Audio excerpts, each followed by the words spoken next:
Hi, my name is Lisa Whitenack. I'm an associate professor of biology and geology at Allegheny College, which is about an hour and a half north of Pittsburgh. I am also the chair of the Educational Council for SICB and one of the co-organizers and presenters in the Biology Beyond the Classroom Symposium. Being a scientist wasn't anything that ever crossed my mind until I got to college.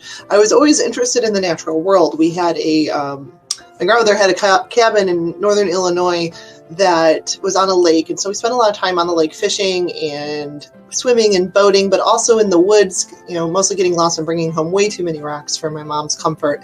But I, because of all that together, I really had intended to become a science teacher, not a scientist. And it was, like I said, it wasn't until college where I found out I could actually be a scientist. I didn't even know that was possible for me.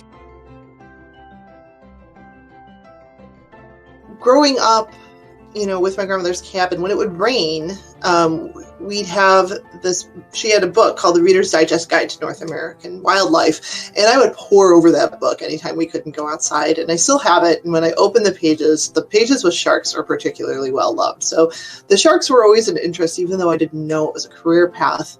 And when I got to my senior year of college, I did my thesis with an echinoderm paleontologist named Dan Blake, and he said, I know your heart's not really in describing these 320 million year old starfish, but here's a box of fossils, including some shark teeth that we found along with it. Why don't you work on the paleoecology? And there was this tooth. This is a 3D print of the tooth here. There we go. Hopefully now you can see it. This is from Calidotus, and it is nothing like a modern shark tooth. It's conical, it's got these little lateral cusplets, the base is really funky. This tooth is what set me on my path to figure out how teeth work and evolved in sharks. Eugenie Clark is one of the inspirations. She was one of the first female scientists to be respected by her peers in the field of shark science. But even more important to me is my colleagues right now.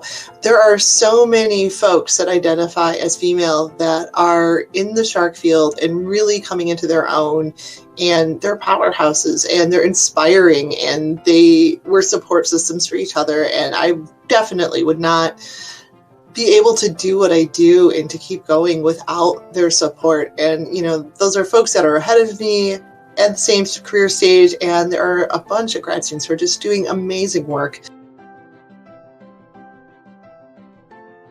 I have a side gig where in the summer times I work at our local bakery helping to make wedding cakes and cupcakes, and I actually am an award-winning baker. I won second place for a citrus ginger cupcake that I concocted a couple years ago. It's a second place in our county fair. Think about what you want and what you're going to do, and trying to be brave enough to do that is really important. But you can't do that unless you take the space and the time to do it. So I would say pause, breathe, reflect. These are all very important.